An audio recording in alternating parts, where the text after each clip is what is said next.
machine. So when you're working with any sort of program and any sort of machine learning program, you have to teach it everything. Right. It's there's usually two sets of data. There's the training data, and then you have to withhold some of that and then use some data it's never seen before and try and validate how well it's doing. So you are just determining exactly what it's being trained with. There are also some things called, you can do supervised learning or unsupervised learning. Supervised learning, I might say, here are 10 different types of objects and here's what they are. Figure out how to tell the difference between them. Or unsupervised might be, I'm going to show you 1,000 different things and you figure out how many types you think there are. Mm-hmm. And okay, maybe you're bundling baseball bats and pens together. One of the things that we were talking about before was that this looking at how a machine learns versus how our kids learn.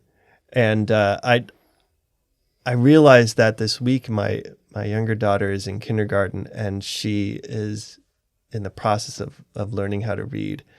And looking at her sounding out a word, and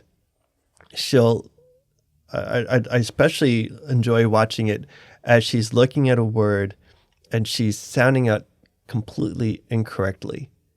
And she'll keep saying it wrong, like the first syllable, and then the second, like if it's a 3 or 4 syllable word, she'll say the first syllable completely wrong, the second syllable completely wrong, the third syllable completely wrong, and then she'll get to the 4th syllable and she'll say it completely incorrectly, but then she'll realize that, wait a second, this actually sounds similar to another word that I know, and then she'll say, oh, and then she'll read it correctly. Mm-hmm. Almost any example of me learning or some of my kids learning, I can find some similarity to how that's applied when machines are learning too. So for your daughter, that's an iterative process. Mm-hmm. She has to step through it one time, something she's never seen before, but she can step through it iteratively. And maybe she doesn't even get it the second time. She says it and still mispronouncing a syllable, and then the third time she's able to get it. Mm-hmm. And you can quantify that and say the first time it was 5% correct, and the second time was 75, and the third time was 95, and you keep trying to march in that direction. Mm-hmm. But thinking back, comparing that to what you were saying about the pen and the baseball bat, that there is, and that we have context, and the amount of training that has to go into her learning what that word is so much smaller, so much less than a machine, right?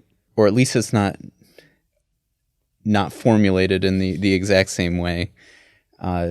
So when you're talking about training machine learning for detecting objects like we were talking about, you need thousands of images. I need 1,000 images of an apple if I want to be able to recognize an apple. And I think the same thing's happening when we learn. It's just that it's been spread out over every experience we've had since we can remember in our lives. That so first she didn't know what words were. She just could make some sounds, and then she was able to organize sounds, and then she learned her letters, and then she was able to organize them into syllables. So it's progressively building on all of that, but it's based on every relevant experience that she's ever had, without having to organize all of that. Of course, she went to school, and you spend a lot of time teaching and correcting. Yeah. Thank you for watching this Nerding Out short. Click here to watch the full episode. Click the subscribe button and the bell notification to know when we put up new videos. To support the channel, head over to Nerdy Catholic Tees and purchase some nerdy merch of your very own. System shut down.